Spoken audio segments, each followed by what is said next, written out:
तूने क्या मांगी मन्नत में? अच्छा, तू चाहती है मैं बता दूं ताकि मेरी मन्नत पूरी ना हो? बड़ी चंट है तू। अरे हमारे दिए वापस नहीं आ रहे। देख वहां कुछ है, चलना देखते हैं। आना आना। अरे रुकना देख।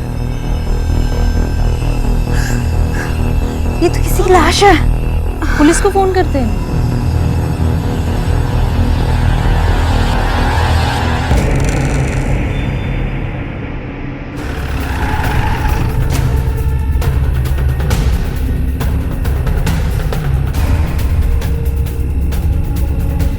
बॉडी बाहेर काढा.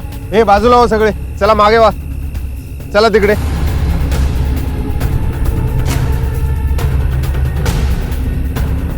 कंडीशन से लगता है कि महीने पुरानी है, न जाने कब से पानी में पड़ी थी. शायद किसी ने इसे पहले मारा हो, फिर चेहरा बिगाड़ के पानी में फेंका हो ताकि इसकी पहचान ना हो सके. ये इसके हाथ पे क्या है? चेक करो. मोनू या मन्नू कुछ लिखा है. न जाने कहां से बह कर आई है लाश. आइडेंटिफाई करना भी मुश्किल. पोस्टमार्टम के लिए भेज दो. देख पते की बात बोलता हूँ, 100 टके की बात बोलता हूँ, एकदम मुफ्त में बोलता हूँ. देखो औरत तो नसीब पे कभी भरोसा मत करना, साली दोनों धोखा देती है. चला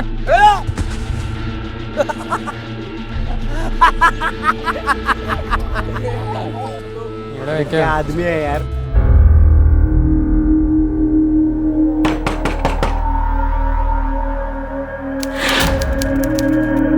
क्या बात? अरे महेश भाऊ, क्या हुआ? अरे तू यहाँ पे पड़ा सो रहा है और तेरा बाबा दारू पी के सड़क पर ड्रामा कर रहा है. क्या? चल.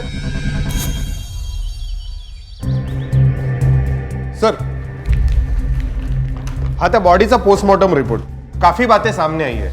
सर, इसकी एज 36 के अराउंड होगी और मौत जहर खाने के वजह से हुई है. सर, इसके मरने के बाद इसके चेहरे को किसी भारी चीज से पीटकर बिगाड़ा गया और फिर लाश को पानी में फेंका. मतलब मर्डर है. और कुछ पता चला? डॉक्टर्स इसके मौत का एग्जैक्ट टाइम नहीं बता पा रहे क्योंकि बॉडी बहुत ज्यादा डिकम्पोस्ट हो चुकी थी. 4 से 6 हफ्ते पुरानी थी. सर, मैंने मुंबई के सभी पुलिस स्टेशन में इस औरत के डिस्क्रिप्शन से मिलती जुलती जितनी भी मिसिंग कंप्लेंट थी पिछले 1 साल पुरानी, सबको क्रॉस चेक करने बोला. लेकिन बिना किसी एक्यूरेट आइडेंटिटी के उस बॉडी को पहचानना भी तो मुश्किल है. उसके हाथ में टैटू था ना, शायद उससे हमें हेल्प मिल सकती है. साली इसने भी धोखा दे दिया ना, ये भी धोखा दे दिया. देखो बाबा, बाबा, बाबा घर चलो ना बाबा, बाबा उठो ना. मेरे बच्चे देख, किधर ये घर? अरे जेल ही तो है वो.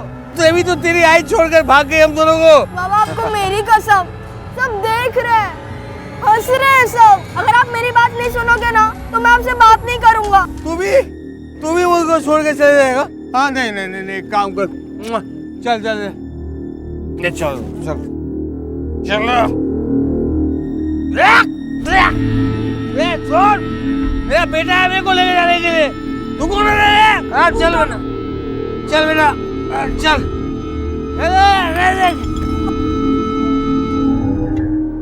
बाबा, बाबा, बाबा उठिए, शाम हो गई है, नाश्ता कर लीजिए. चलिए बाबा. सभी मेन पब्लिक एरिया में चिपकाना, ज्यादा से ज्यादा लोग देख सके. Yes sir. सर, एक क्लू मिळालाय.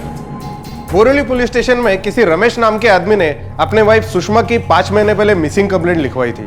सर, उसकी एज और अपने विक्टिम की एज मैच कर रही है और उसके कलाई पर भी बिल्कुल वैसा ही टैटू था, मोनू नाम का, जो कि उसके बेटे का नाम है. मैं जानता हूं कि मैं अच्छा बाबा नहीं हूं. मजबूरी यह है कि ये जान के भी मैं तेरे लिए कुछ नहीं कर पाता बेटा.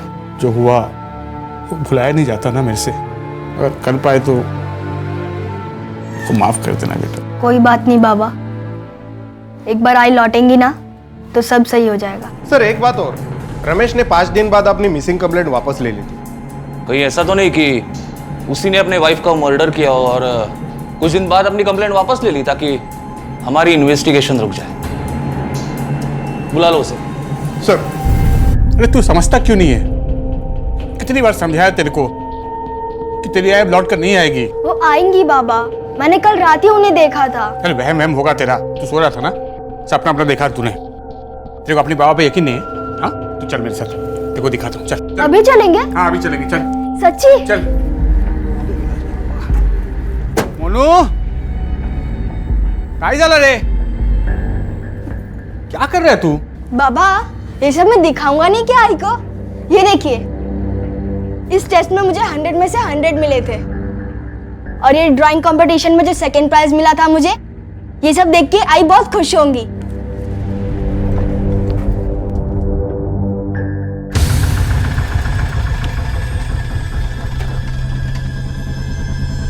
ये देख, यहाँ तो ताला लगा है, मतलब कि यहाँ आई नहीं है। हेलो,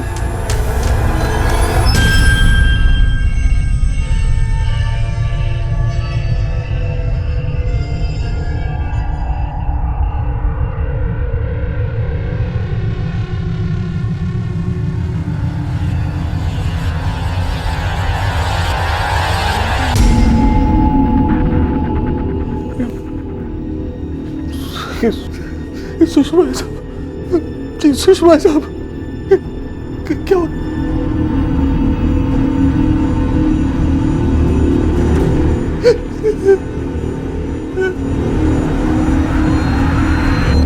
4 महीने पहले तुम्हारी बीवी सुषमा गायब हो गई। 12 जून को तुमने बोरिवली स्टेशन में उसकी मिसिंग की कंप्लेंट लिखवाई। कुछ ही दिनों में कंप्लेंट वापस भी ले ली, जबकि तब तक उसका कोई पता नहीं चला था। क्यों? जब वो गायब हुई थी साहब, तो मैं बहुत परेशान हो गया था। सब कुछ लूट गया था ऐसा लग रहा था साहब। दिन रात एक कर दिया था मैं उसे ढूंढने में, यहाँ तक कि अपने गली मोहल्ले में सब जगह ढूंढा उसको, पड़ोसन रिश्तेदारों के घर भी गया, लेकिन उसका कहीं पता नहीं चला साहब। और पुलिस को भी नहीं मिली वो। फिर जब मैंने सारी उम्मीद छोड़ दी, फिर अचानक एक दिन मेरे सामने आ गई साहब, नायगांव के कामल नगर में। मैं लोडिंग टेम्पो चलाता हूँ साहब, लोगों का सामान इधर से उधर पहुँचाता हूँ। मैं एक पार्टी का माल डिलीवरी करने गया था मार्केट में, तब मैं अचानक सुषमा को किसी के साथ देखा साहब। वो किसी मर्द के साथ थी साहब, हाथ में हाथ डाल के चली जा रही थी मार्केट में। मैंने उसका पीछा किया साहब, फिर मैं देखा कि वो उस मर्द के साथ घर के अंदर गई। मैंने उसके हाथ में टैटू देखा साहब, उसके हाथ में जो टैटू था वो सुषमा का ही था। मैंने कोशिश किया वो घर के पास जाकर उसको देखने की, फिर अचानक साहब मैं देखा, करंट दौड़ गया साहब मेरे अंदर। मैं देखा कि दोनों, आपने देखा होगा साहब कि बच्चे लोग कैसे मिट्टी का घर बनाते हैं बीच पर, और अचानक लहर आती है और सारा बहा के ले जाती है। लगता है कि वो घर था ही नहीं साहब। मेरी भी ऐसी हालत हो गई है, समझ में नहीं आ रहा साहब कि खुद को संभालो कि अपने बच्चे को। मेरी लाइफ की बैंड बज गई है साहब, आज तक भूला नहीं वो सब मैं। लेकिन उसने ऐसा क्यों किया? वो बोली थी कि मेरे जैसे नाकाम आदमी के साथ नहीं रहना उसको। मैं एक गरीब आदमी हूँ साहब, टेम्पो चला के डिलीवरी करता हूँ। दिन भर के मेहनत के बाद भी इतने कम पैसे आते थे कि जेब में हाथ डाल के ढूंढने पड़ते थे कि कहाँ गए। कौन सी औरत नाकाम नहीं बोलेगी मेरे जैसे आदमी को साहब। सुषमा से लात खाने के बाद भी मैं खुद को हमेशा यही समझाता रहता था कि एक दिन उसका दिल बदलेगा, हालत बदलेगी और मेरे पास वापस लौट के आएगी। लेकिन आज तो वो चांस भी हमेशा के लिए चला गया साहब। अब तो मैं ये सोच रहा हूँ कि साहब मैं मोनू को क्या बताऊंगा। वो आदमी कौन था जिसके साथ सुषमा रहती थी? आप ही की बिरादरी का है साहब। मतलब? पुलिस वाला है, सस्पेंडेड कांस्टेबल। सर, रमेश ने जिस कांस्टेबल के बारे में जानकारी दी थी उसकी केस फाइल मैंने मंगवा ली है। चंदन साळवी नाम है उसका। मालाड पुलिस स्टेशन में उसकी पोस्टिंग थी। 3 महीने पहले एंटी करप्शन ब्यूरो ने उसको पकड़ा था लोकल ड्रग पेडलर से रिश्वत लेते हुए, और उस पर इंक्वायरी भी चल रही है। तब से घर पर ही रहता है, शराब के नशे में धुत। सुषमा ने 4 महीने पहले चंदन के साथ रहने के लिए रमेश को छोड़ा था, क्योंकि वो कम पैसे कमाता था। तो जिस तरह की औरत ये सुषमा लग रही है, उस हिसाब से तो वो चंदन से काफी जल्दी परेशान हो जाएगी, क्योंकि वैसे भी एक सस्पेंडेड और अल्कोहलिक से उसे क्या मिलता होगा? सर, कहीं ऐसा तो नहीं दोनों के बीच झगड़ा हुआ हो और चंदन ने सुषमा को मार डाला हो?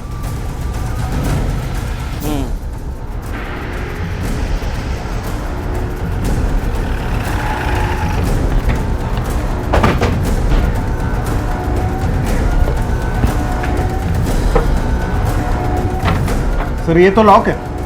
कहीं ऐसा तो नहीं कि उसे पता चल गया हो कि हमें सुषमा की लाश मिली है और पकड़े जाने की डर से वो भाग गया हो। एक काम करा, मोबाइल ट्रैकिंग को हटा और कॉल रिकॉर्ड चेक करो। सर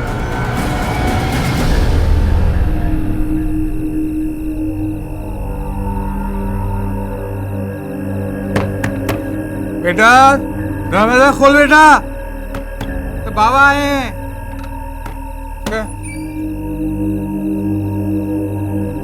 तुझे जगा दिया, सॉरी।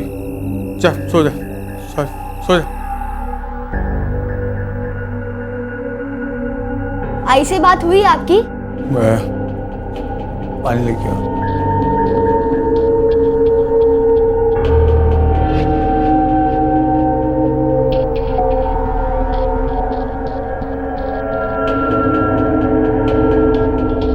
बाबा मेरी एक बार आई से बात करा दो ना, खाली एक बार बाबा, बहुत याद आती है उनकी। फिर वही बात, तेरी आई चली गई है, अरे मर चुकी है तेरी आई। अभी इसकी लाश देख कर आ रहा हूं मैं, अब कभी नहीं आएगी वापस। अरे मर गई तेरी आई, मर गई हो, हम लोग के पास नहीं आएगी हो। अरे मरने वाले कभी वापस नहीं आते, भूल जाओ अपनी आई को। मर गया।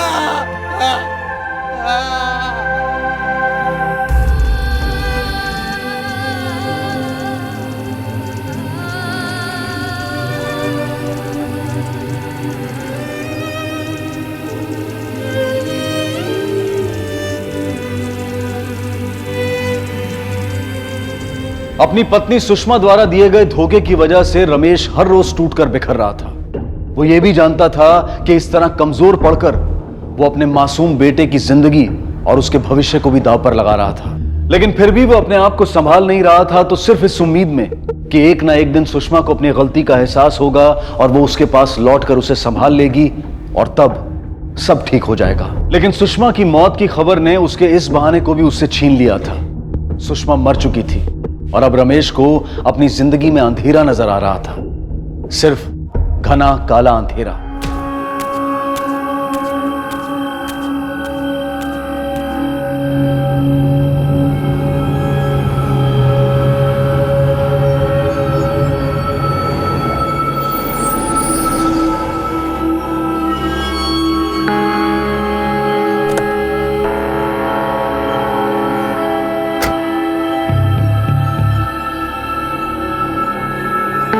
अरे मैडम, इतनी रात को अंधेरे में यहाँ क्या कर रही हो? तुम कहो तो लिफ्ट दे दूं? चलो।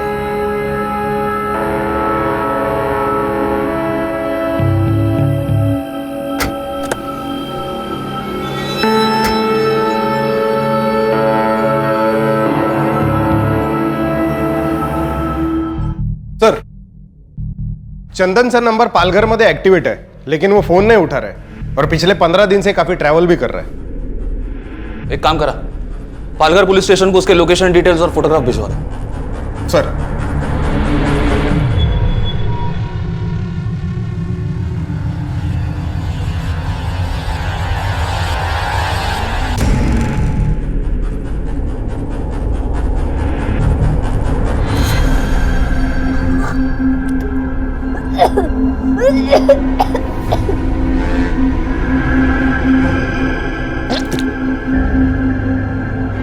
मेरे बच्चे, अरे क्या किया तूने? ए बेटा, ये क्या किया तूने? हाँ? ये क्या किया तूने? बाबा।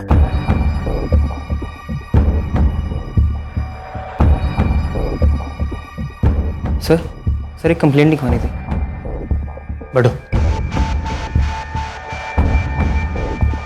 बताओ। सर मेरा नाम आशीष खेतान है और सर मैं कल ही दिल्ली से आया था मुंबई घूमने के लिए। सर यहाँ की नाइट लाइफ के बारे में बहुत कुछ सुना था। सर उसी नाइट लाइफ को देखने के लिए मैं घर से बाहर निकला था। सर कल रात जब मैं पार्टी से अपने घर वापस आ रहा था तो सर जैसे ही मैंने सर वेस्टर्न हाईवे से स्लिप रोड की तरफ से लेफ्ट लिया तो सर सामने मुझे एक लेडी दिखाई दी सर, जो मुझसे लिफ्ट मांग रही थी।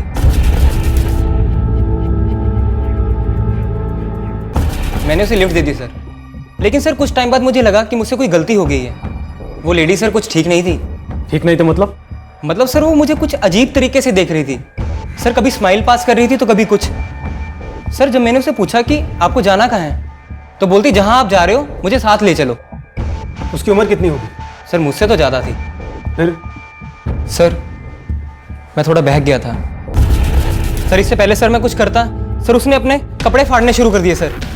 और सर मैंने उसे रोकने की कोशिश की तो सर उसने अपने नाखूनों से सर अपनी पूरी बॉडी को सर खरोदना शुरू कर दिया।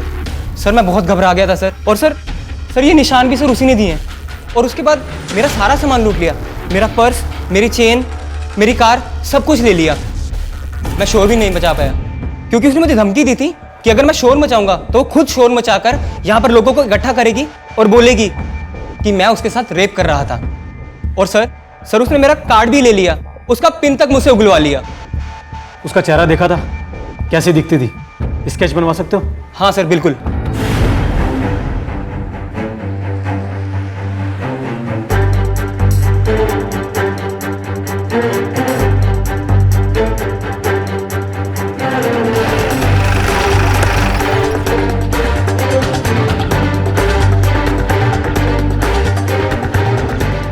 बाहर क्यों रहे हो साहब? चंदन की तरफ। कौन चंदन साहब? मैं किसी चंदन को नहीं जानता। बेवकूफ समझता हमारे को? नहीं समझता। मैं साहब सच्ची बोल रहा हूँ। कौन चंदन साहब? मैं बताता हूँ तुझे मैं किसकी बात कर रहा हूँ। में चंदन नहीं मिला, ये मोबाइल मिली है, शायद उसी का है। ये मोबाइल कहाँ से है? मुझे नहीं मालूम साहब, मेरे ट्रक में कहाँ से है, मेरा नहीं है साहब। लेके चलो बेटा। बेटा दारू पी थी तूने? क्यों? आप ही बोलते हो ना कि मैं गम भुलाने के लिए पीता हूँ। मुझे आई की बहुत याद आती है बाबा, इसलिए मैंने सोचा कि अगर मैं ये पीऊँगा तो मुझे आई की याद नहीं आएगी। तेरी आई सही कहती थी शायद। मैं सच में फेलियर ही हूँ, उसको संभाल नहीं सका। रो मत बाबा, आप फेलियर नहीं हो, बहुत अच्छे हो आप। नहीं बेटा, मैं नहीं हूं, मैं अच्छा नहीं हूं, लेकिन मैं अच्छा बनूंगा। मैं हाथ नहीं लगाऊंगा दारू को। सच्ची बाबा? पक्का कभी नहीं लगाऊंगा मैं हाथ।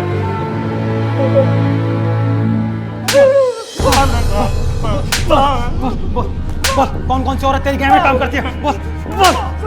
बता। मुझे मत मारो साहब, मैं सच बोल रहा हूँ। मैं तो आपके एरिया में काम भी करना बंद कर दिया साहब। ये औरत कौन है मुझे नहीं मालूम साहब। तो किस गैंग में काम करती है तो तुझे मालूम होगा ना। उस लड़की का स्टेज बन गया सर। देख इसे, देख इसको ध्यान से, पहचानता है इसको? नहीं साहब, ये औरत को मैंने आज तक कभी नहीं देखा साहब। ये कोई नई औरत लग रही है साहब।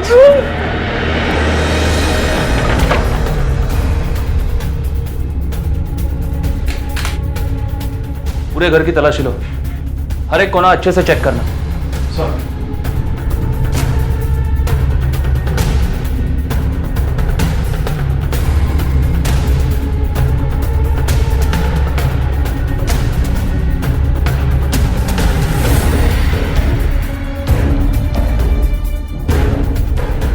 दीक्षित सर, ये सब फ्रीज का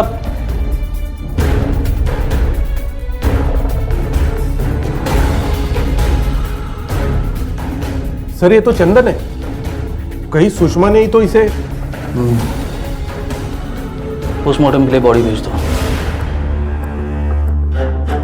सर, चंदन का पोस्टमार्टम रिपोर्ट करीब 10 दिन पहले उसकी मौत हो चुकी थी, यानी सुषमा के मौत के 2 हफ्ते बाद। यानी उसे सुषमा ने नहीं मारा। कॉजेज ऑफ डेथ हाइपोथर्मिया और सफोकेशन।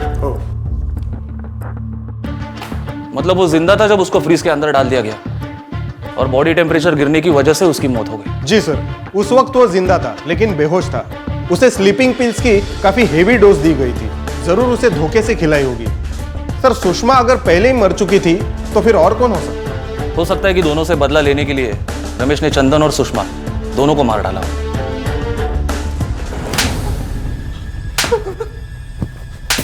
मारो साहब, मारो मेरे को मारो आप। ऐसी औरत से सच्चा प्यार करने का सजा मेरे को मिलना चाहिए साहब, लेकिन आपको मेरे से कुछ नहीं मिलेगा साहब। अरे मैंने किसी को नहीं मारा साहब। फिर वो कौन हो सकता है जिसकी सुषमा और चंदन दोनों से दुश्मनी हो? मेरे को नहीं पता साहब, मेरे को उसके साथ रहते उसकी दोस्ती का पता नहीं था साहब। तो उसके उससे अलग होके दुश्मन का कैसे पता चलेगा साहब? लेकिन अच्छा हुआ साहब आपने मेरे को मारा, कम से कम आंसू तो निकले साहब। ये तो मेरे को समझ ही नहीं आ रहा था साहब, मेरी उस बीवी का मौत का शोक कैसे मनाऊं जो किसी और के लिए मेरे को छोड़कर भाग गई। सर, गोरेगांव थाने से इस औरत का स्केच आया है। सर, ये वही औरत है जिसने कल रात हाईवे पर किसी को लूटा था। ये कैसे हो सकता है?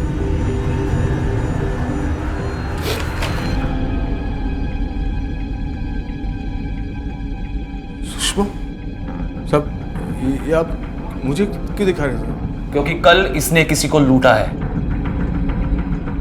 लूटा? ये कैसे हो सकता है साहब? मेरा मतलब सुषमा तो आपने तो कहा साहब, सुषमा अभी बॉडी वो तो मर चुकी है ना साहब। वही तो मैं जानना चाहता हूँ। जिस बॉडी का हमने पोस्टमार्टम करवाया, जिसकी चिता तुमने जलाई, वो फिर से जिंदा कैसे हो गई? नहीं नहीं नहीं नहीं साहब, नहीं कोई मिस्टेक हुआ साहब। नहीं नहीं ये हो ही नहीं सकता साहब, वो तो ऐसा नहीं कर सकती साहब। वो मैं बोल रहा हूँ साहब, कोई मिस्टेक है साहब। ये मेरी सुषमा ऐसा नहीं कर सकती साहब।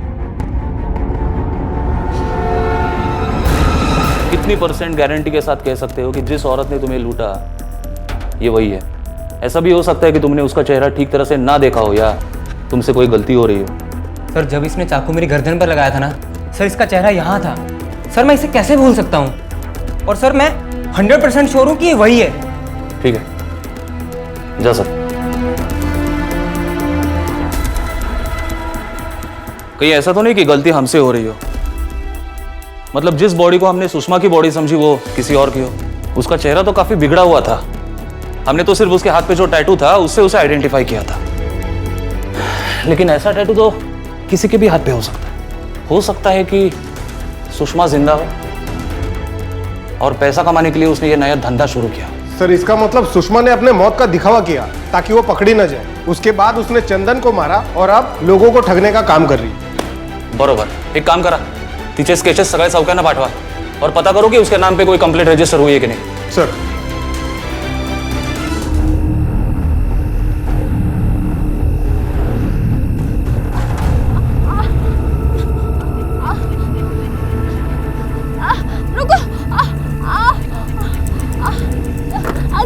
अंकल प्लीज मेरी हेल्प करिए। मैं प्रेग्नेंट हूँ, मुझे हॉस्पिटल तक पहुँचा दीजिए। चलिए चलिए, मैं आपको हॉस्पिटल पहुंचाता हूँ। आइए, मैं आपको ले चलता हूँ। आराम से आराम से, कुछ नहीं। ठीक है, हाँ हाँ ठीक है। अंकल जल्दी करिए। आप चिंता मत कीजिए।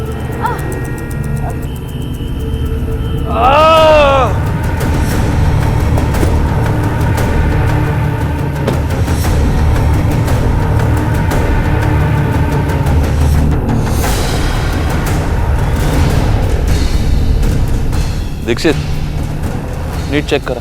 सर। ए आजूबाजूला पण नीट चेक करा रे।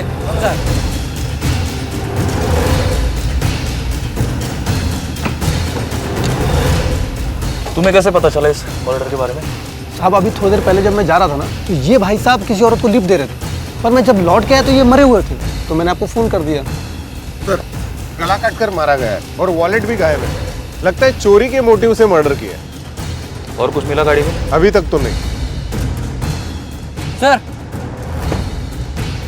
फ्रंट सीट के नीचे झुमका मिला। दीक्षित सर, मुझे ऐसा क्यों लग रहा है कि मैंने इस झुमके को पहले कहीं देखा है, लेकिन याद नहीं आ रहा। सर ये झुमका जिसका भी है लगता है वो भी इसके साथ गाड़ी में थी। सर आगे टर्न पे कुशन मिला है, इस पे खून के निशान भी हैं। एक काम करो, इसे भी इसके साथ फॉरेंसिक लैब भिजवा दो और बॉडी को पोस्टमार्टम के लिए भिजवा दो। सर। दीक्षित सर, इस आदमी के घर पे फोन करो। शायद उनके घर वालों को पता हो कि इसके साथ जो औरत थी वो कौन थी। सर। क्या तुम उस औरत को पहचान पाओगे? हाँ, मैंने ध्यान से देखा नहीं था, लेकिन मैं कोशिश पूरी कर सकता हूँ। स्केच बनाने के लिए मदद करोगे हमारी? हाँ सर, बिल्कुल। साहब मैं नहीं जानती ये किसका झुमका है। उस दिन वो अकेले ही गए थे घर से, उनके साथ कोई भी नहीं था। आपने बताया कि आपके पति आपकी बेटी की शादी के लिए बैंक जाके पैसे निकालने वाले थे, लेकिन हमें तो गाड़ी में कोई पैसे नहीं मिले। आपको किसी पे शक या कोई ऐसा जो जानता था कि आपके पति बैंक जाने वाले हैं? नहीं साहब। ठीक है, आप जा सकते हैं।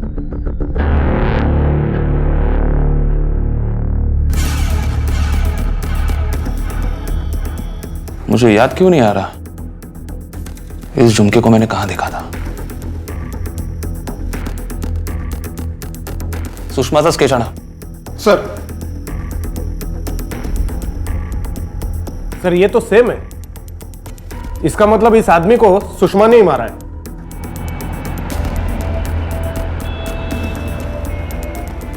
सर फॉरेंसिक रिपोर्ट आ गई है। कुशन पर जो ब्लड मिला था वो विक्टिम का ही था। मतलब जिस वक्त ये मर्डर हुआ ये कुशन गाड़ी के अंदर ही था। सर एक फल वाले ने गाड़ी को पास होते देखा। उसने कहा कि गाड़ी में जो औरत थी वो प्रेग्नेंट थी, तो हो सकता है उसने कुशन का यूज किया हो प्रेगनेंसी का नाटक करने के लिए। Sir sketch ready.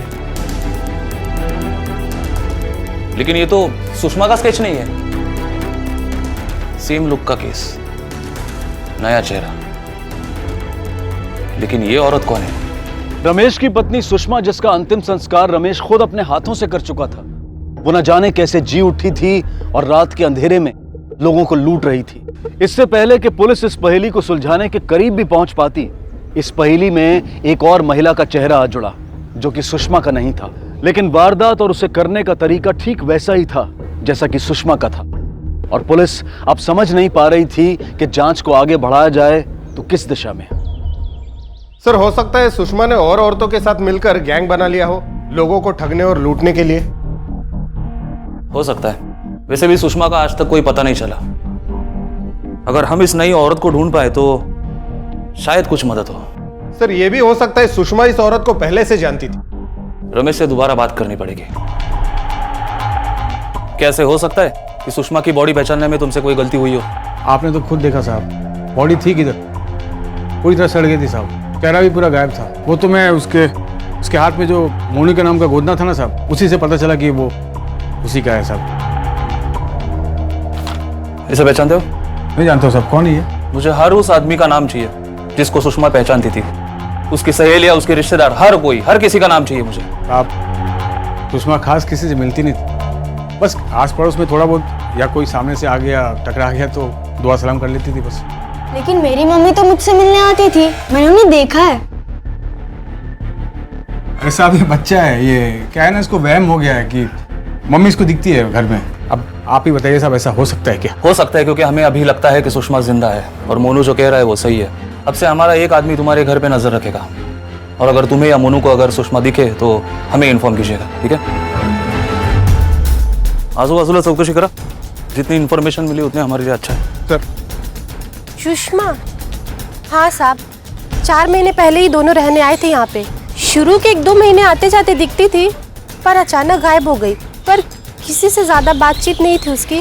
फिर पता चला अचानक भाग गई किसी के साथ। साहब वो बहुत चुपचाप रहती थी, कभी मोल भाव भी नहीं करती थी। इतनी अकेली और चुपचाप रहने वाली औरत चंदन के कांटेक्ट में कैसे आई? ये समझत नहीं है सर। सुषमा अगर इतने रिजर्व टाइप की थी तो चंदन उसके सामने भी रहता था तो भी उससे बात नहीं करती थी। प्यार होना तो बहुत दूर की बात है। चंदन के पड़ोस में पूछताछ करनी पड़ेगी कि जब वो वहां रहती थी तो वो कैसे बिहेव करती थी। पता तो चलेगी उसका ओरिजिनल बिहेवियर कैसा था।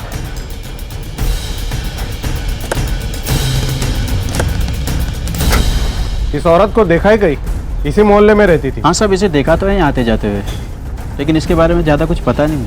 ये तो सुषमा है सर, वो हवलदार है ना चंदन, उसकी वहाँ आती जाती थी। आती जाती थी का मतलब? वो तो यहीं पे रहती थी ना? नहीं साहब, वो वहाँ रहती नहीं थी, वो कभी कभी वहाँ आती जाती थी। वो वही रहती थी साहब। मैं जब भी मिला उसे 1-2 बार, वो मुझे चंदन के घर भी मिली, तो मुझे तो ये लगेगा ना साहब कि वो उसी के साथ रहती थी। ठीक है, तुम जा सकते हो, लेकिन याद रखो अगर तुमने हमसे झूठ बोला हो या कोई बात छुपाई हो तो जो सजा खूनी की होती है वो मुझे दे देना। और क्या बोले साहब? सर एक केस तो आगे बढ़ने का नाम ही नहीं ले रहा है। जो भी लीड मिलती है ये आगे चलकर या तो डेड एंड मिलता है या फिर नया चेहरा सामने आता है। मुझे लगता है सुषमा और वो औरत जिसने आशीष को लूटा था, उन दोनों में कोई कनेक्शन जरूर है, लेकिन ये जानने के लिए हमें सुषमा के पास में जाना पड़ेगा। ये रमेश क्या कह रहा था, ये यहाँ से पहले कहाँ रहते थे? मालवनी सर। मालवनी।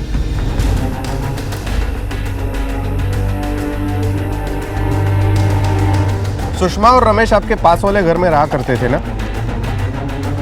आपने इस औरत को कभी सुषमा के साथ देखा है? नहीं साहब, मेरी बेटी की सहेली थी सुषमा, लेकिन मैंने इसे उसके साथ कभी नहीं देखा। आप यकीन के साथ कैसे कह सकते हैं? ये देखिए, इस तस्वीर में ये है सुषमा, ये है मेरी बेटी और ये उसकी 2 सहेलियां। ये सुषमा कैसे हो सकती है? स्केच दिखाओ। ये है सुषमा। नहीं, ये सुषमा नहीं है, ये कोई और सुषमा है। एक मिनट। सुषमा के पति का नाम रमेश है, जो एक टेम्पो ड्राइवर है, और उनके बेटे का नाम मोनू है। आप सही कह रहे हैं, लेकिन वो ये सुषमा है, आप वाली नहीं। सर, इसका मतलब रमेश ने जो फोटो हमें दिया था वो उसके पत्नी सुषमा का नहीं था। यानी कि जो लाश हमें मिली वो असली सुषमा की थी, उस सुषमा की जिसकी तस्वीर हमें इस औरत ने दी थी। लेकिन रमेश ने जो फोटोग्राफ हमें दी वो कौन थी? सर, कहीं रमेश ही तो कातिल नहीं? हो भी सकता है, लेकिन ऐसा करने से उसे क्या फायदा होगा? हेलो, क्या? अच्छा, हम लोग पहुंच रहे। सर, रमेश के घर से कांस्टेबल का फोन था, कह रहा था कि रमेश सुबह से मोनू को लेकर गायब है।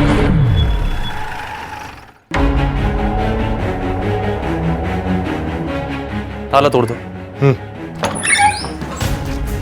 हर एक कोना अच्छी तरह से चेक करो।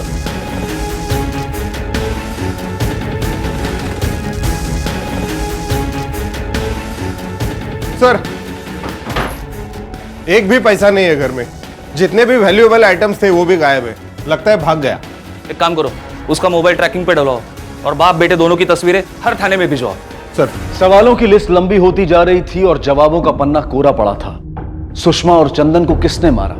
सुषमा का चेहरा किसने बिगाड़ा और क्यों? सुषमा और चंदन के बीच क्या रिश्ता था? रमेश ने पुलिस को सुषमा की गलत तस्वीर क्यों दी? जिन 2 अलग अलग औरतों ने लूट की वारदातें की थी वो कौन थी और उनका रमेश या सुषमा से क्या कनेक्शन था?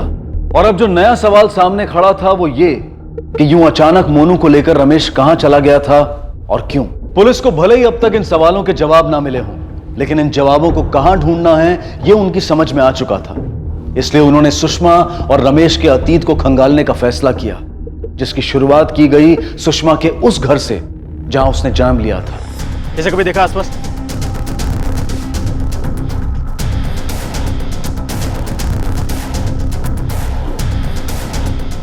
इसको देखो, इस बच्चे को देखा था? हाँ साहब, ये बच्चा किसी औरत के साथ माझीवाड़ा वाला बस में बैठा था। माझीवाड़ा वाला बस में?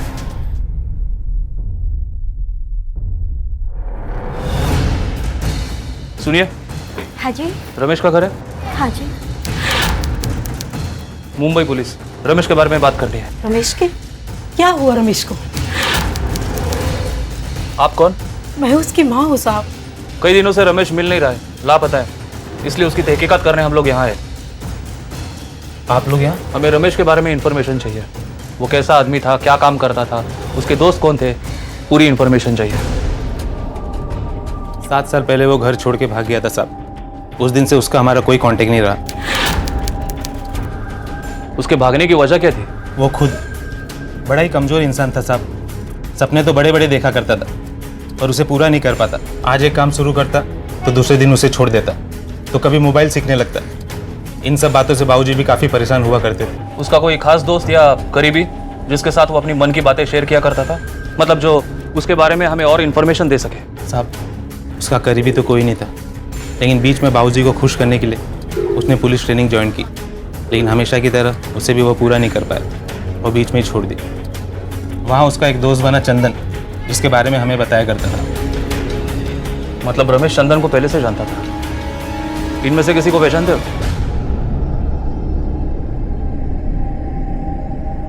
हाँ सर।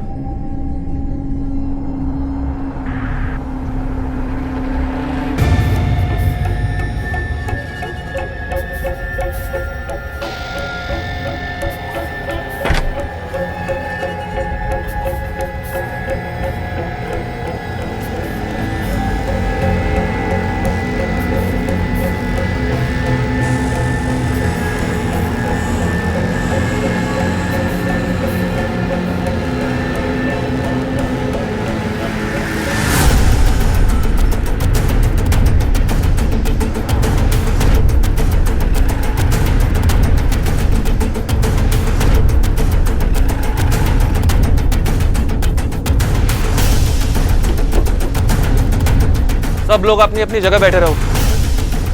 दीक्षित नीट 14।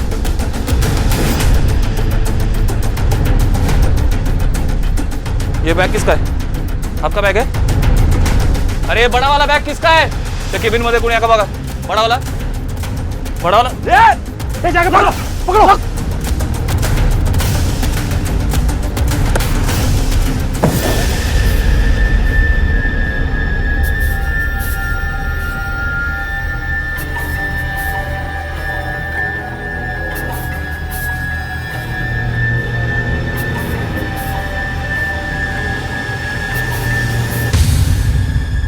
बहुत भगाया रे तूने।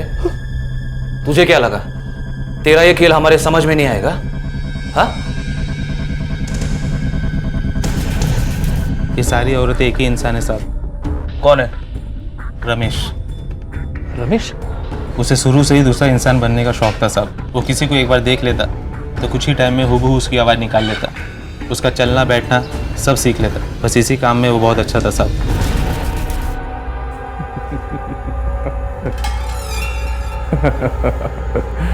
चलो, मेरे भाई ने मेरी तारीफ तो की।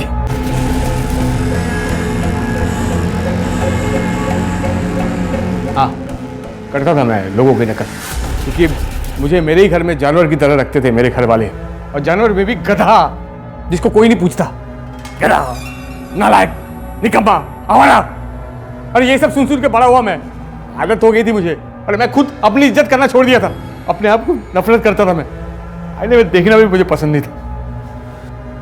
जब मैं कोई और रूप लेता था ना साहब, तो मुझे लगता था कि ये मैं नहीं हूँ, कोई और है। मतलब रमेश नहीं हूँ। फिर एक दिन मैं घर से भागा। मेरे पास पैसा कमाने का कोई और तरीका नहीं था साहब, सिर्फ ये हुनर था जिसको मैंने इस्तेमाल किया। और अच्छा किया साहब, बहुत अच्छा कमाना शुरू कर दिया था मैंने। Are you all right? अचानक मेरी बीवी को सब कुछ पता चल गया कि मैं क्या क्या कर रहा था। तुम इतना गिरा हुआ काम कैसे कर सकते हो? छी, तू! माफ कर दो। उसने मुझे धमकी दी साहब, धमकी दी कि मैं पुलिस को सब कुछ बता दूंगी। मैं उसको विनती किया, मैं सब कुछ छोड़ दूंगा, मैं सब कुछ छोड़ दूंगा, मैं अच्छा इंसान बन जाऊंगा। लेकिन मेरी बात मानने को तैयार ही नहीं। मैंने उसके पैर पड़े साहब। फिर मैं बॉलीवुड शिफ्ट हो गया साहब, और वहाँ सुषमा बन के मैं बाहर निकलता था, ताकि कोई भी मुझे औरत की भेष में देखे तो उन लोगों को शक ना हो। मैंने अपने बेटे को समझाया कि उसकी आई भाग गई है। तुमने हमें सुषमा की गलत तस्वीर क्यों दी? उसमें तुम्हारा क्या फायदा था? मैंने सोचा साहब कि जब आप लोगों को पता चलेगा कि सुषमा मतलब कि ये औरत लोगों को लूट रही है, तो आप लोग तो उसको ढूंढते रहोगे, जो कि आपको मिलेगी नहीं कभी, और मैं अपना काम आसानी से करता रहूँगा। और चंदन, वो तो तेरा दोस्त था ना, उसे क्यों मारा?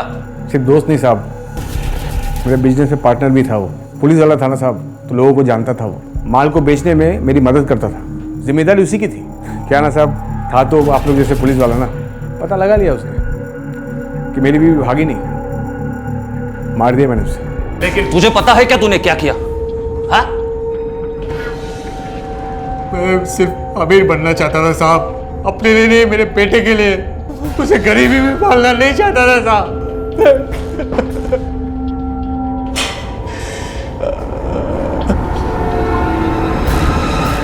रमेश के भाई और सुषमा के माता पिता दोनों ने मोनू की जिम्मेदारी लेने से इनकार कर दिया है। इसलिए अब वो अनाथ आश्रम में रहता है और पूरा दिन बस एक ही बात सोचता रहता है कि उसके साथ जो हुआ वो क्यों हुआ। इस कच्ची उम्र में उस मासूम के दिमाग पर पड़ी ये छाप, ये इंप्रेशन उसे क्या बनाएगा, कहां ले जाएगा, ये कहा नहीं जा सकता। ये बेहद जरूरी है कि हम अपने बच्चों से व्यवहार करने और अपनी जिंदगी से जुड़ा हुआ कोई भी फैसला लेने से पहले समझदारी से काम लें, क्योंकि हमारी कही गई कोई ये गलत बात, हमारा लिया गया कोई ये गलत फैसला हमारे बच्चों की जिंदगी बर्बाद कर सकता है। इसी विचार के साथ अब मैं अनूप सोनी आपसे विदा लेता हूं। फिर मुलाकात होगी अगले एपिसोड में एक और चौंका देने वाले केस के साथ। तब तक अपना और अपने परिवार का ख्याल रखें और देखते रहें क्राइम पेट्रोल डायल 100। सबक एक को सीख हम सबको। जय हिंद।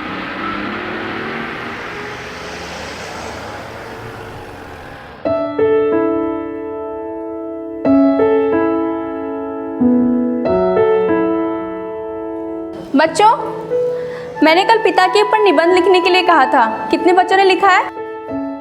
पीयूष, तुम सुनाओ। मेरे पिता का नाम श्री राजेश गावड़े है। वो बहुत ही भले इंसान हैं। क्यों मारे मुझे? क्या गलती मेरी?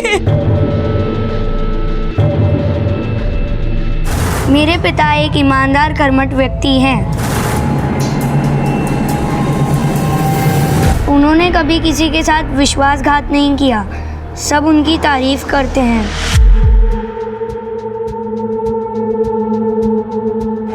मेरे पिता के कारण मेरे घर का वातावरण स्वर्ग की तरह सुंदर है।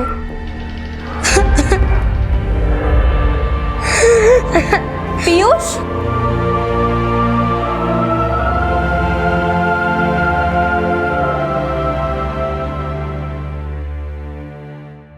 आई तंग आ चुकी हूँ मैं कुंदन से। इस आदमी को अपने अलावा और किसी की भी नहीं पड़ी।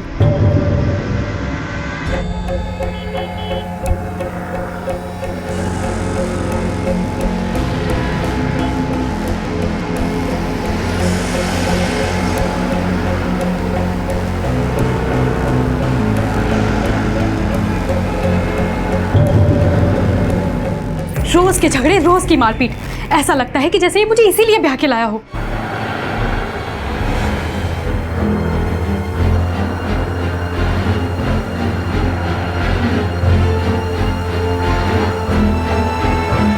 एक नंबर के स्वार्थी और मक्कार आदमी को मेरे गले बांध दिया है आप लोगों ने।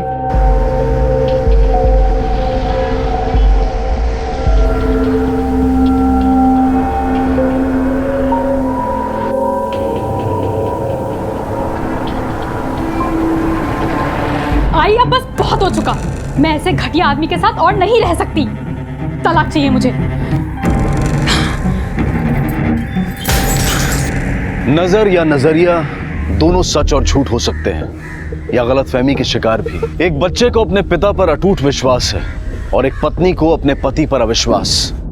क्या ये किरदार एक दूसरे से कोई वास्ता रखते हैं, और अगर हाँ तो किस कदर और क्यों? और कितने वाजिब हैं इनके ये विश्वास और इल्जाम, और हकीकत के कितने करीब है इनकी नजर और नजरिया?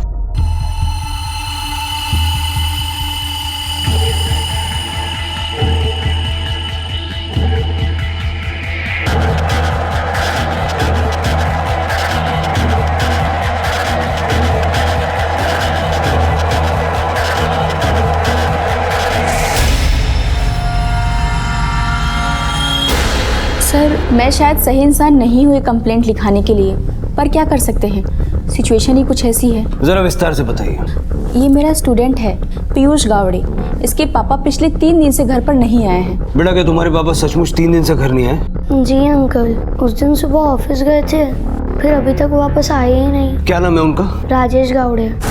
क्या करते हैं? इंजीनियर हैं। बेटा, तुम्हारे साथ घर में और कौन कौन रहता है? मैं, मम्मी, पापा और आजूबा कभी कभी आते हैं। पीयूष बेटा, अंकल को वो वाली बात बताओ। कौन सी बात? बोलो बेटा।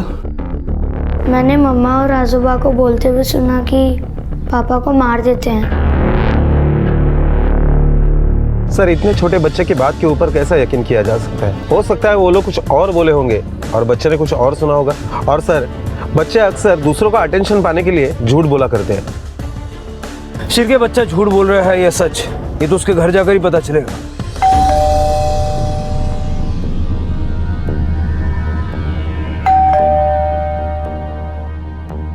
क्या बीवी बहुत गुस्सा है क्या?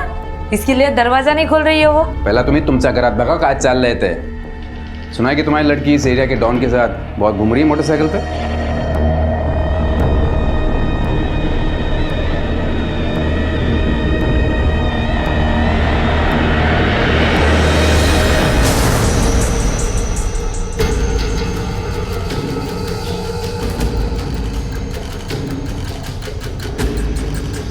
मनीषा, मनीषा,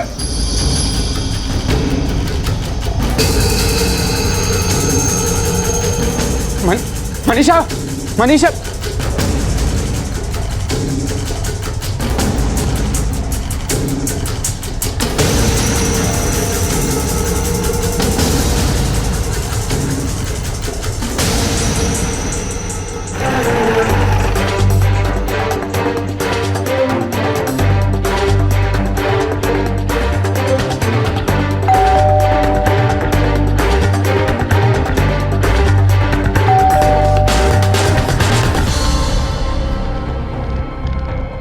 राजेश गावड़े यहीं रहते हैं? जी हाँ। जरा बुलाइए उन्हें। वो घर पर नहीं है। कब से? आज सुबह से। आज सुबह से या 3 दिन पहले से?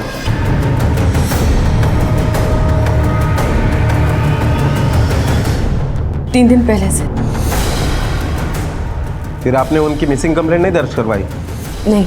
पत्नी है आप उनकी, आपको फिक्र नहीं होती? जी वो मैंने अपने ससुर जी से कहा था और उन्होंने कहा कि वो पुलिस कंप्लेंट कर देंगे। फिर आपने उनसे पूछा कि उन्होंने मिसिंग कंप्लेंट दर्ज करवाई या नहीं? नहीं। बहुत भरोसा है आपको अपने ससुर जी पे? हो। देवा सर क्या है थे? अच्छा, आपके ये भगवान जैसे ससुर जी है कहाँ? वो यहाँ हमारे साथ नहीं रहते। फिर कहाँ रहते? लेकिन साहब ऐसे कौन सी किताब में लिखा है कि बाप और बेटा एक ही घर में रहे? ये मेरा अपना घर है ना। लेकिन आपकी बहू ने हमसे कहा कि उसने आपको राजेश के गायब होने की बात बताई और आपने कहा कि आप मिसिंग कंप्लेंट दर्ज कराएंगे। हाँ हाँ बोला था। फिर कहाँ की आपने कंप्लेंट? वो मैं भूल गया। भूल गए? हाँ साहब, अब क्या है कि उम्र ज़्यादा हो गई है ना, तो भूलने की बीमारी लग गई है। अभी आप लोग आ गए हो तो आप लोग ढूंढ लो ना उसको।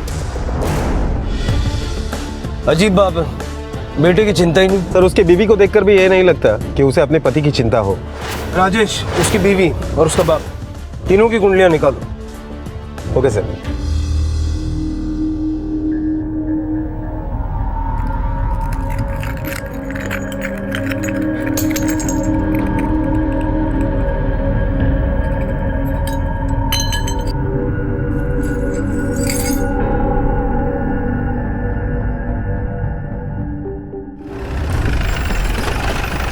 हाँ ठीक है सर। हमारे लोगों ने राजेश के घर और उसके ऑफिस के आसपास पूछताछ की। राजेश वाटर डिपार्टमेंट में असिस्टेंट डिविजनल इंजीनियर का काम करता था। 3 दिन पहले रोज की तरह शाम को 6 बजे वो ऑफिस से निकला तो था, लेकिन घर पहुंचा नहीं। उसका मोबाइल का लास्ट लोकेशन ऑफिस का पार्किंग एरिया आ रहा है। कार भी वही खड़ी है और मोबाइल तब से बंद है। अंदर की तरफ पीयूष, दरवाजा खोल। कब तक अपने आप को बंद रखेगा अंदर? हाँ, भूख लगेगी तो मेरे पास ही आएगा ना, तब देखती हूँ तुझे।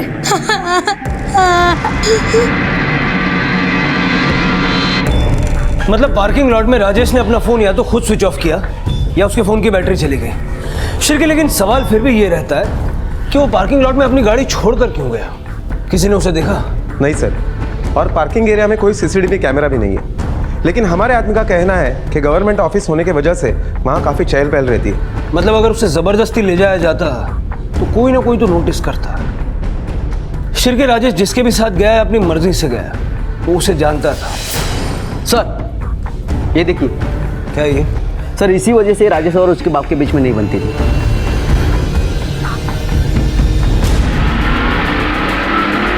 राजेश का बड़ा भाई का आशीष गावड़े नाम है ना उसका, कहाँ है वो? पता नहीं। आप वाटर डिपार्टमेंट में थे ना, बाद में दोनों लड़कों को लगवाया। राजेश ने आशीष के खिलाफ करप्शन की कंप्लेंट की थी, सही है गलत? सही है। आशीष पकड़ा गया, 5 साल की सजा हुई, सही है गलत? सही है। और अभी पेरोल पर बाहर आया है 1 हफ्ते पहले, बराबर ना? जी। और राजेश गायब हो गया। साहब ये राजेश कौन सा दूध का धुला हुआ है?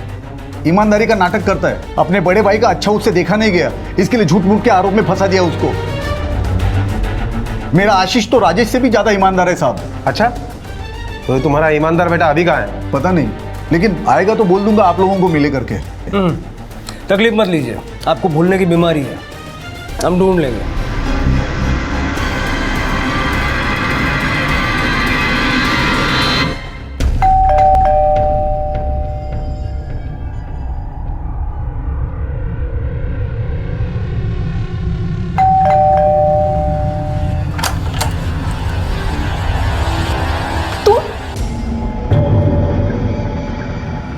क्यों आए हो?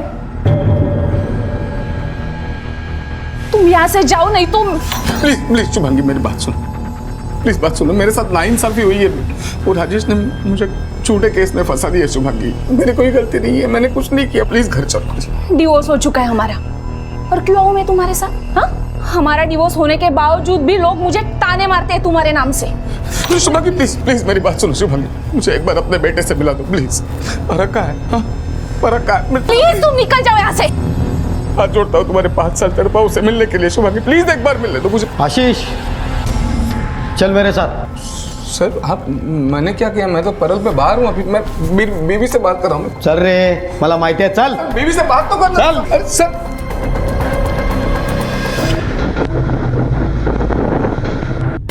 आई मला प्लीज ना ना मनीषा कुठे है? वो फिर से चली गई है और इस बार तो मुझे बताया भी नहीं कि वो कहाँ है। सब कुछ उलट-पुलट कर दिया घर में। आई अगर वो अंदर है तो उसको प्लीज बुलाओ ना बाहर। माझ्याशी काही चूक झाली असेल तर मैं माफी मांगता हूँ। बेटा वो यहाँ नहीं आई। तो आई वो कहाँ है ये बताइए, मैं वहाँ चले जाता हूँ। बेटा अगर वो यहाँ आती तो मैं छुपाती क्यों? ना तो वो यहाँ आई है और ना ही उसने फोन किया। आई अगर वो यहाँ आएगी तो आप उसे बताएंगे ना कि मैं आया था? ठीक है बेटा, मैं बताती हूँ।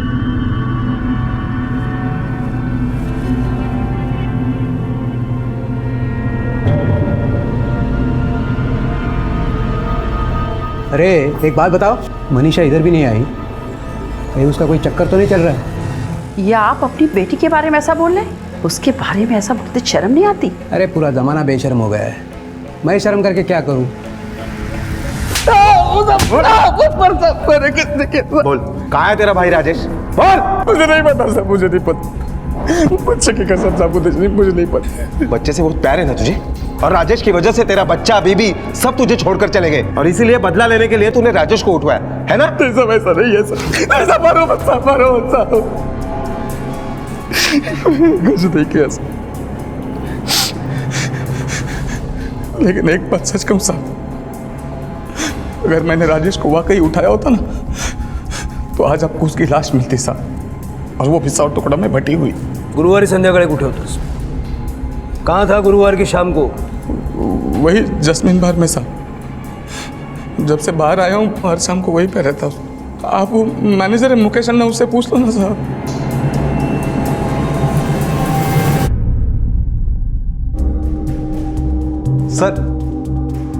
सर बार के मालिक ने बताया कि पिछले 5 दिनों से आशीष शाम से लेकर देर रात तक उसी के बार में रहता है। मतलब अगर आशीष ने राजेश को अगवा किया है तो उसने किसी को सुपारी दी है। पता करो पिछले 5 दिनों में ये आशीष किस किस से मिला है। 5 दिन हो गए राजेश को गायब हुए, ना ही कोई रैंसम का कॉल आया है और ना ही राजेश खुद वापस आया है। मतलब समझते हो? मतलब राजेश के जिंदा होने के चांसेस बहुत कम है।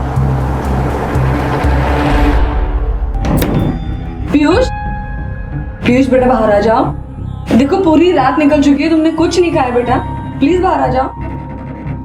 मैं शपथ सांटे भी तुम्हें बिल्कुल नहीं मार रहा है। पीयूष देखो मैंने तुम्हारे लिए तुम्हारी पसंद की चावल की खीर बनाई है, अब तो आ जाओ पीयूष। पीयूष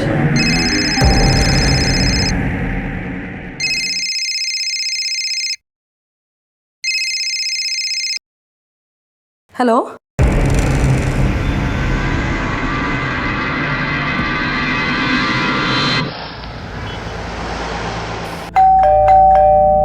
हाँ हेलो हेलो। वो पैसे मांग रहे थे, धमकी दी उन्होंने कि अगर उन्हें जुड़ा है तो पैसे देने पड़ेंगे, तो वहां डालेंगे उनको। अगर उन्हें कुछ हो गया तो मेरा पीयूष का क्या होगा? आप कुछ कीजिए ना। शांत हो जा, कुछ समझ में नहीं आ रहा है क्या बोल रही है तुम? किसने फोन किया था? हेलो मेरी बात ध्यान से सुनो, तुम्हारा पति मेरे पास है, अगर वापस चाहती हो तो मैं जहाँ कहूँ वहाँ 2 करोड़ लेकर आ जाओ।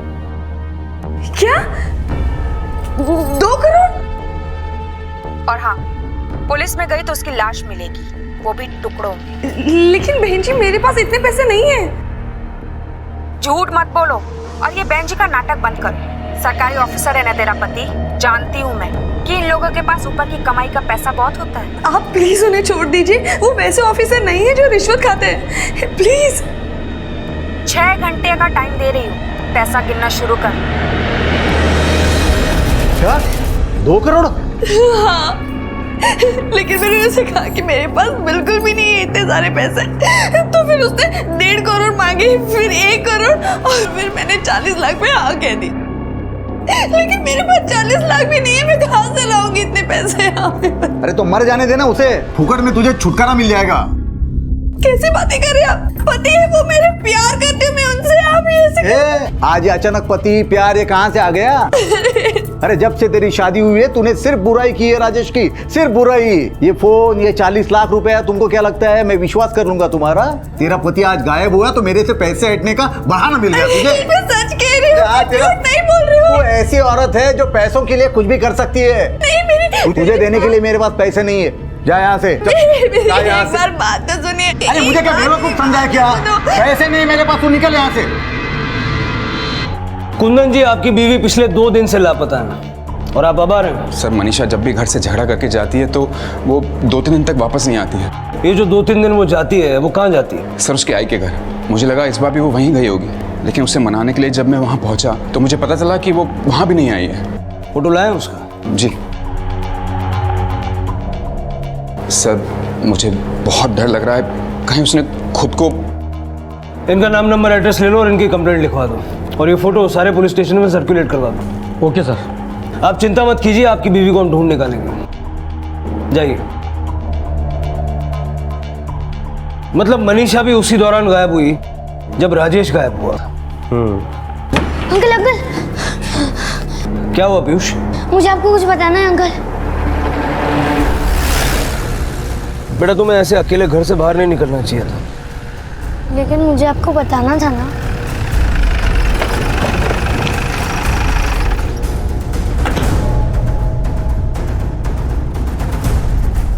शिरके, पूनम के मोबाइल का लोकेशन ट्रेस करो, हमें उस तक जल्द से जल्द पहुंचना है।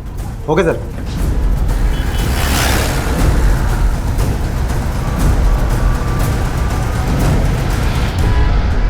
सर लोकेशन ट्रेस हो गया, टेम्पल रोड के आगे मार्केट का दिखाई दे रहा है। चलो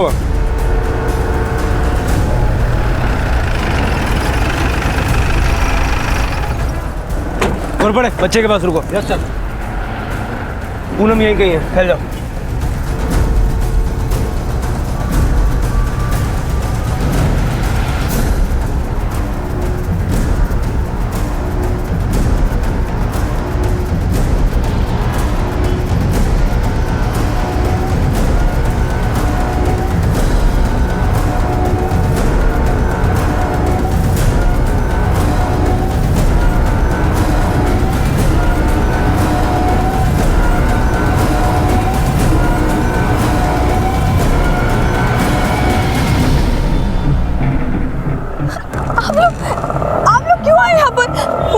पति को मार देंगे। आप लोग चले जाइए यहाँ से।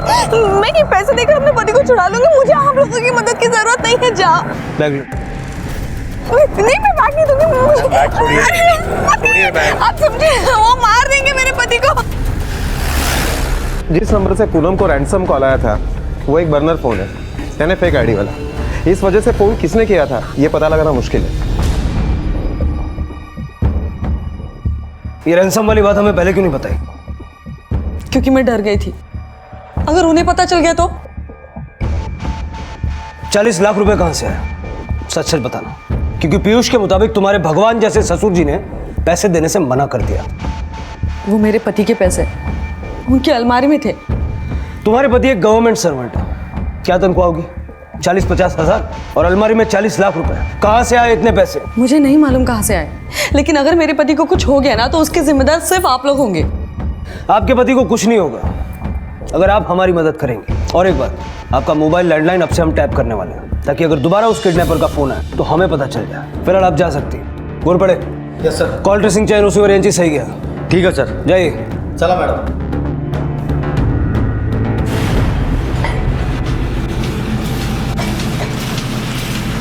भाई साहब,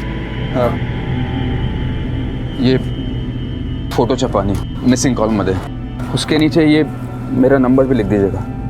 ये भी लिखिए कि मैं उसकी बहुत राह देख रहा हूँ, जहाँ भी है जल्दी वापस आ जाए। आणि हे पण लिहा कि खबर देने वाले को 10,000 का इनाम मिलेगा।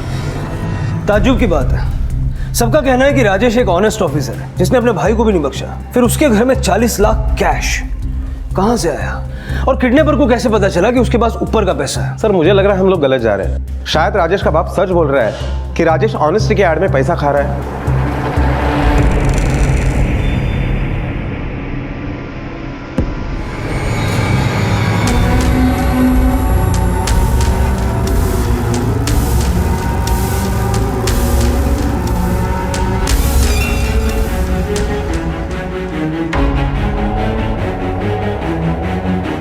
आप जानती है इसे? नहीं तो फिर इतना घूर के क्यों देख रही थी? मैं तो अपने पति की फोटो देख रही थी। आपके पति की फोटो तो इस कोने में, आप उस कोने में देख रही थी। नहीं, मैं अपने पति की फोटो ही देख रही थी। चलो पीयूष। सर मुझे 100% यकीन है कि पूनम मनीषा गायकवाड़ का ही फोटो देख रही थी। शिरके मुझे भी अब ये लगने लगा है, ये दोनों केसेस एक दूसरे से कनेक्टेड हैं। क्या राजेश और मनीषा का एक ही दिन गायब होना सिर्फ एक इत्तेफाक था? पूनम लगातार मनीषा की तस्वीर को घूरे जा रही थी। आखिर क्या संबंध था राजेश, पूनम और मनीषा के बीच? लोगों के मुताबिक राजेश एक ईमानदार और गैरतमंद ऑफिसर था, तो फिर उसके पास 40 लाख जैसी बड़ी रकम कैसे थी? क्या यह वाकई सिर्फ अपहरण का मामला था या फिर कुछ और था इस केस की जड़ में? पुलिस इन सवालों के जवाब ढूंढ ही रही थी कि तभी पुलिस को दादर में एक औरत की चेहरा जली हुई लाश मिली, जिसकी पहचान के लिए उन्होंने कुंदन को तलब किया।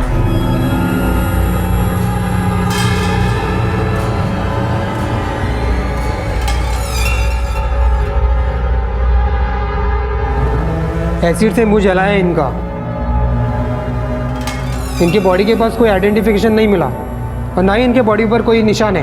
नहीं, ये मेरी मनीषा नहीं हो सकती। हो नहीं सकती या है नहीं? नहीं, ये मेरी बीवी नहीं है, मेरी बीवी नहीं।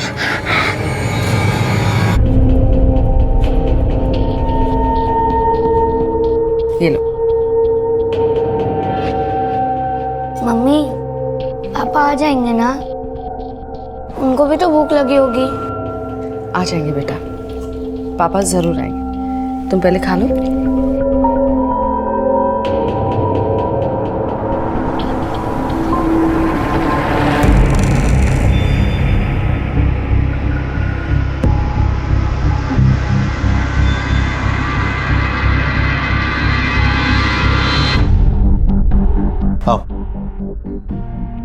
सर ये जनार्दन है, वाटर डिपार्टमेंट में ड्राइवर का काम करता है। राजेश के गायब होने के एक दिन पहले राजेश का किसी के साथ झगड़ा होते हुए इसने पार्किंग लॉट में देखा था। किसके साथ हुआ था झगड़ा? साहब वारिस सिंह नाम का कॉन्ट्रैक्टर है, उसके साथ। ये कांदिवली की पाइपलाइन का कॉन्ट्रैक्ट उसके पास है। किस बात को लेकर हुआ था झगड़ा? 40 लाख की बात थी। कैसे साइन नहीं करेंगे आप? टेंडर के हिसाब से काम हो गया है। बिल्कुल नहीं हुआ है। आपने जो पाइप्स यूज किए वो अप्रूव्ड क्वालिटी के नहीं है। आप लोगों को घूस देने के बाद जो पैसे बचते हैं ना, उसमें इसी क्वालिटी के पाइप्स मिलते हैं। अगर आपको अच्छी क्वालिटी के पाइप चाहिए तो घूस मत खाओ। किसने खाई घूस? क्या बक रहा है बे? अरे वाह, ये तो अच्छा नाटक है। इस कॉन्ट्रैक्ट के लिए मैंने आपको 40 लाख रुपए दिए, ये सब भूल गए आप इतनी जल्दी? तो तेरा कहना है कि तूने राजेश को 40 लाख रुपए की घूस दी? सोच समझ के बोलना, सरकारी ऑफिसर को रिश्वत देना भी जुर्म होता है। सब राजेश को नहीं, उसकी बीवी को दिए थे। पूनम गौड़? हाँ साहब, सर वो मुझसे बोली कि मैं अपने पति को समझाऊंगी तो काम हो जाएगा, लेकिन साहब आप उसने मुझे थप्पड़ मारा है। अब तो हिसाब अलग होगा। मैंने पूनम से कई बार कहा कि मेरे पैसे लौटा दे, तो टाल मटोल कर रही है साहब। और इसीलिए तूने राजेश को अगवा किया और अब पैसे मांग रहा है? नहीं साहब, मैं ऐसा क्यों करूंगा? साहब उस डिपार्टमेंट की वजह से तो मेरा बिजनेस चलता है। उस डिपार्टमेंट में किसी के साथ भी ऐसा करके मैं दुश्मनी मोल ले लूं? साहब सच वो तो मैंने ऐसा नहीं किया। ये जरूर उसकी लालची बीवी ने किया होगा। हमेशा पैसा पैसा करती रहती है। साहब एक बात बताऊं, गावड़े साहब बहुत ईमानदार आदमी है। ये जरूर इसकी बीवी ने किया होगा। पूनम मुझसे ऐसा बोली तो मैंने ट्राई मारा। साहब उसको पता लग चुका है कि बात पुलिस तक पहुंच गई है, इसलिए वो किसी के साथ मिलकर नाटक कर रही है। साहब एक नंबर की हावरड़ बाई है। तो पैसों के लिए अपनी इज्जत भी बेच सकती है ये। अरे शादी करके इस घर में आई, दूसरे दिन से पैसों के लिए खिटपिट शुरू कर दी। हाँ, अगर आप लोग बोलोगे कि पैसों के लिए पूनम ने राजेश को उठवाया है तो मुझे धक्का नहीं लगेगा, लेकिन राजेश के साथ जो हो रहा है ना, अच्छा ही हो रहा है। अपने भाई की जिंदगी बर्बाद करने की सजा मिल रही है उसको। इस औरत को पहचानते हो? नहीं साहब, कौन है ये? शिरके ऐसा करो, पूनम की फोटो मनीषा के माँ बाप को दिखाओ, शायद वो लोग जानते होंगे कि पूनम और मनीषा के बीच क्या कनेक्शन है। Okay sir. इसे पहचानते हो? ये तो पूनम है, मनीषा की सहेली। शिरके कहीं ये कांड दोनों सहेलियों ने मिलकर तो नहीं किया? दोनों को अपने पति से छुटकारा चाहिए था। पैसों की जरूरत दोनों को है। एक काम करो, इस पूनम को लेकर आओ। Okay sir. हाँ सर, मनीषा मेरी बचपन की सहेली। शादी के बाद हम दूर हो गए थे, लेकिन कुछ ही महीनों पहले हम फिर से मिले। फिर कई बार हमारी बातचीत हुई। तो उस दिन हमसे झूठ क्यों बोला? वो मैं डर गई थी, मुंह से निकल गया। और वो 40 लाख तुम्हारे पति के ही हैं या वो भी मुंह से निकल गया था? हमने उस कॉन्ट्रैक्टर से बात की जिससे तुमने पैसे लिए। अब अगर अपने पति को वापस देखना चाहती हो तो सच बोलो। हाँ सर, मैंने हरी सिंह से पैसे लिए थे और राजेश को इस बात का पता चल गया। कहाँ है वो 40 लाख?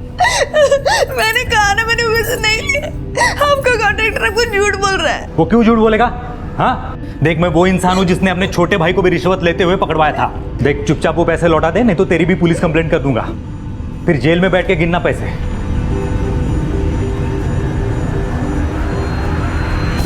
उस दिन जो वो गुस्से में गए, फिर लौटे ही नहीं। ये राजेश मनीषा को जानता है?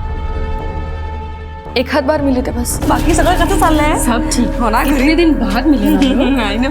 राजेश, ये मेरी बचपन की सहेली मनीषा। हेलो। हेलो। एक्चुअली आप लोग प्लीज बैठिए, मुझे ऑफिस के लिए निकलना है। इफ यू डोंट माइंड मैं। It's okay. Bye bye.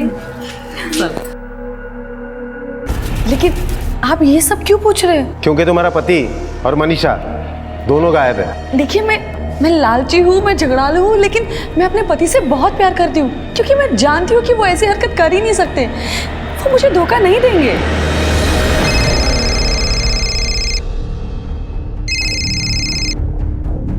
Hello, हाँ PSI शिरके बोलते हो?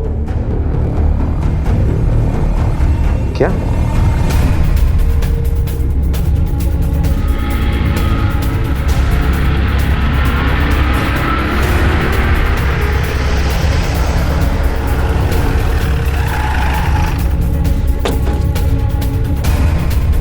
हट जाओ, साइड में हटो, हटो।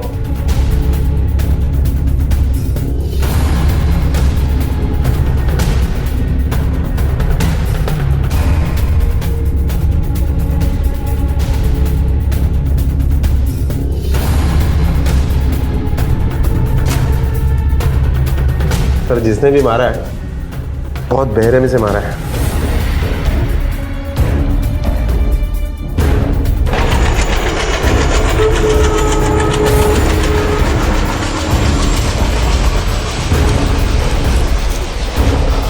आसपास देखो, कोई सुराग या मर्डर वेपन मिलता है क्या? मुझे लगता है रॉड जैसी किसी चीज से उसकी जान निकलने तक उसको मारा गया है। पंचनामे के बाद बॉडी को पोस्टमार्टम के लिए भेज दो। Okay sir.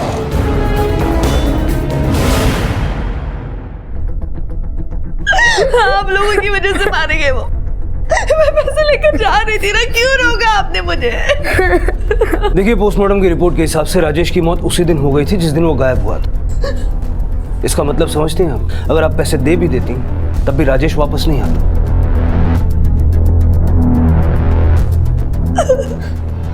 शिरके, हमें उस औरत को ढूंढना होगा जिसने पैसों के लिए कॉल किया था। शायद वो मनीषा हो। उसे अपने पति से छुटकारा चाहिए था और इसके लिए उसे पैसों की जरूरत तो होगी। हो सकता है। मम्मा, पापा कभी वापस नहीं आएंगे ना? नहीं बेटा, मैं हूं ना। अब से मैं तुम्हारे पापा भी बनूंगी और माँ भी। जितना प्यार वो तुमसे करते थे ना, उससे कहीं ज्यादा प्यार करूंगी। अब तुम्हारा भविष्य ही मेरी जिंदगी का मकसद होगा।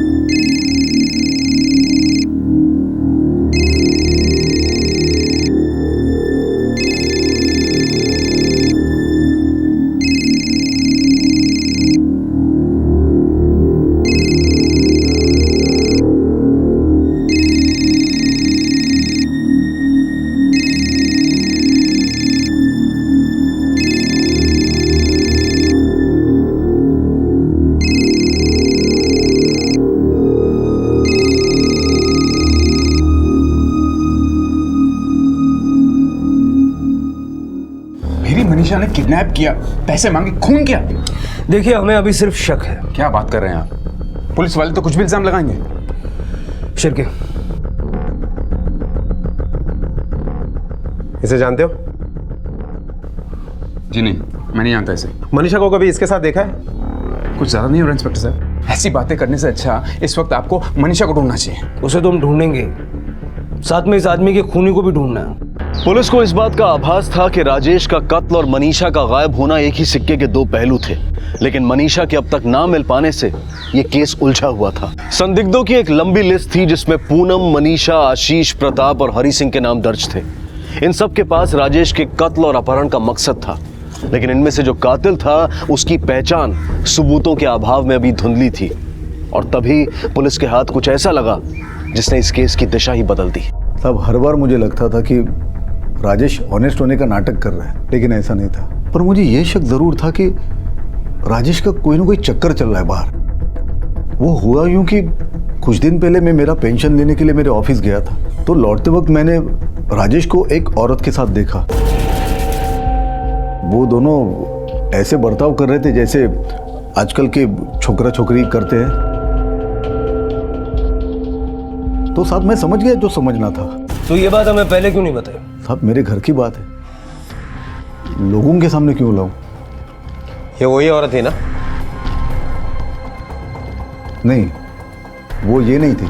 जरा गौर से देखिए। याददाश्त कमजोर हो गई साहब, आंखें अच्छी है मेरी। आपको हमारे साथ पुलिस स्टेशन चलना होगा, स्केच बनाने में हमारी मदद करनी पड़ेगी।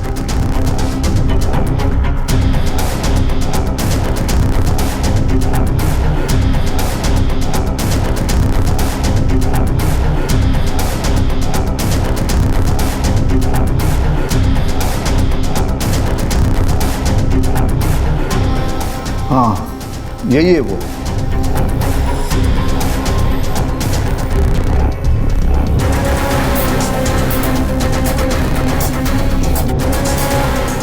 ऐसे दिखते नहीं। हाँ, यही है वो।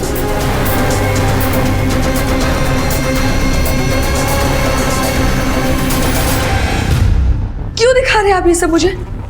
मैंने आपसे कहा ना, मुझे अपने पति पर पूरा भरोसा है। वो और किसी दूसरी औरत के साथ ऐसा हो ही नहीं सकता। वो ऐसी हरकत कर ही नहीं सकते। आपके ससुर ने ही बताया? झूठ बोल रहे वो, बदला ले रहे मेरे पति से। वो और उनका बड़ा बेटा दोनों ही मिले हुए हैं। देखिए, हम इस बात को नहीं मानते कि राजेश का कहीं कोई चक्कर है, लेकिन इस बात की तहकीकात करना हम जरूरी समझते हैं। आप जरा एक बार देखिए, राजेश की खूनी तक पहुंचने के लिए इसकी पहचान जरूरी है। नहीं, मैंने इस चुड़ैल को कहीं नहीं देखा है। एक minute,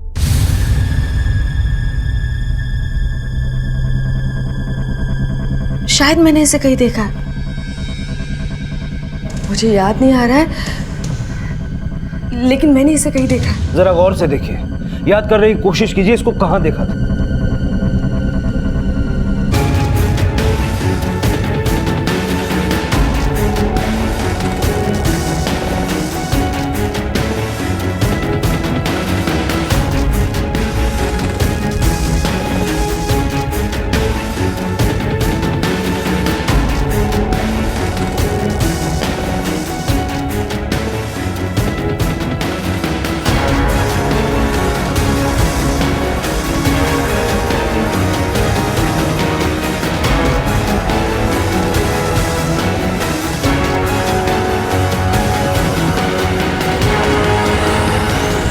Sir, why have you brought me here? I have done nothing. देखो शर्मिला, हम पिछले 24 घंटे से तुम पे नजर रखे हुए हैं। जब पूनम ने हमें तुम्हारे बारे में बताया तो तुम्हारे मोबाइल के लोकेशन को ट्रेस करके हमने तुम्हें ढूंढ निकाला। तुम्हारे मोबाइल के लोकेशन से हमें यह भी पता चला कि 22 तारीख की शाम को 6 बजे तुम राजेश के ऑफिस गई थी, और जहां राजेश का खून हुआ वहां भी तुम्हारे मोबाइल का लोकेशन दिखा रहा है। लेकिन सर, उस वक्त मेरा फोन बंद था। वो मैंने झूठ बोला था। मैं जानता हूं कि राजेश के ऑफिस से निकलने के बाद तुम्हारा और राजेश का दोनों का मोबाइल बंद था। अब ये जो हमारी लेडी कांस्टेबल है ना, उसका हाथ तुम पर पड़ जाए इससे पहले सारा सच उगल जाए।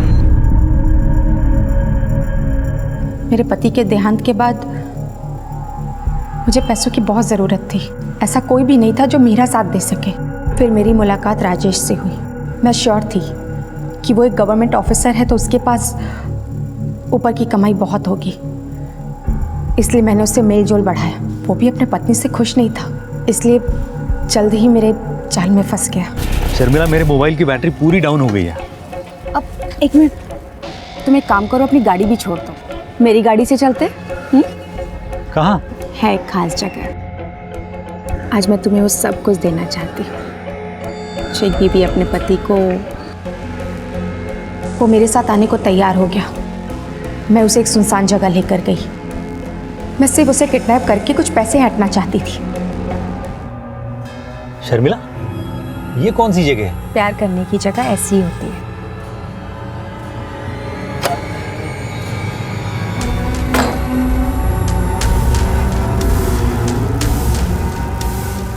बहुत ही खाली जगह है शर्मिला। उसके बाद मैंने उसकी बीवी को फ़ोन किया और पैसों की डिमांड की, लेकिन जहाँ वो पैसे देने आने वाली थी वहाँ आप लोग पहुँच गए और मेरा सारा प्लान फेल हो गया। शर्मिला, राजेश एक नेक ऑफिसर था, नॉन करप्ट। अब किसी ने तुमसे ये कह दिया कि उसके पास ऊपर का बहुत सारा पैसा है।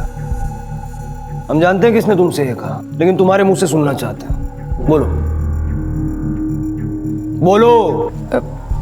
सब वो मेरे भाई ने कहा था।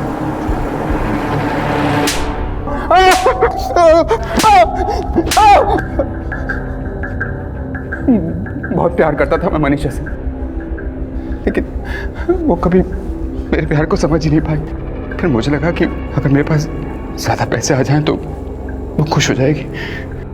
उसी दौरान मेरी मुलाकात राजेश और पूनम से हुई। अरे हमारा तो बहुत अच्छा चल रहा है। अब इनकी सरकारी नौकरी है तो आप समझ ही सकते होंगे कि ऊपर की कमाई कितनी होती होगी।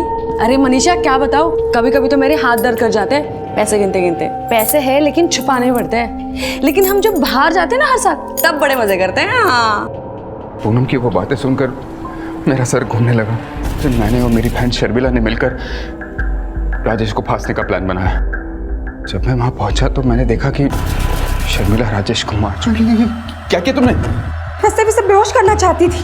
पैसों के लिए तूने कॉल नहीं किया, शर्मिला से करवाया। क्यों? सर मैं अपनी उलझनों में फंसा हुआ था। उस रात जब मैं घर पहुंचा तो मैंने देखा कि मनीषा घर छोड़ के जा रही थी। इस तरह गरीबी में ना मैं तुम्हारे साथ नहीं रह सकती, और तुम्हारे बस की बात है ही नहीं मुझे खुश रखना। मनीषा मेरी बात तो सुनो। मैंने उसे बहुत मनाया, उसे समझाने की कोशिश की, लेकिन वो मानने को तैयार ही नहीं थी। इसलिए मैंने उसे ले जाकर कमरे में बंद कर दिया। 2 दिन बाद हमारा फिर से झगड़ा हुआ। मनीषा मनीषा मनीषा मनीषा मनीषा आगे करो मनीषा। फिर मैंने उसकी बॉडी एक सुनसान जगह पे फेंक दी। इसके लिए पैसों के पीछे भागा, वही चली गई। मैंने जानबूझकर उसकी बॉडी को आइडेंटिफाई नहीं किया। जो मेरे प्यार को ही नहीं समझ पाई तो भला मैं उसका क्रियाकर्म क्यों करूं? प्यार पाने के लिए सिर्फ पैसों की जरूरत नहीं होती, अपनापन भी चाहिए होता है, जो तुमने उसे नहीं दिया, और बेवजह 2 लोग मारे गए। कलयुग शायद अपनी चरम सीमा पर है, और शायद इसीलिए राजेश के ईमानदार होने से भी लोगों को परेशानी थी। शायद इसीलिए कुंदन और शर्मिला जैसे लोग जायज तरीके और मेहनत को छोड़कर किसी दूसरे की कमाई को लूटकर सुनहरी जिंदगी जीना चाहते थे। शर्मिला को राजेश को अगवा और उसका कत्ल करने के लिए, और कुंदन को शर्मिला का साथ देने के लिए और मनीषा का कत्ल करने के लिए गिरफ्तार किया गया है। लालच को जरूरत समझ लेना ही अपराधी बनने की पहली सीढ़ी है, और ये सीढ़ी सिर्फ जेल तक जाती है। अब मैं अनूप सोनी आपसे विदा लेता हूं। फिर मुलाकात होगी अगले एपिसोड में एक और चौंका देने वाले केस के साथ। तब तक अपना और अपने परिवार का ख्याल रखें और देखते रहें क्राइम पेट्रोल डायल 100। सबक एक को सीख हम सबको। जय हिंद। क्राइम पेट्रोल के और भी दिलचस्प कहानी देखने के लिए हमारे चैनल को सब्सक्राइब करें और बेल आइकॉन दबाना न भूलें।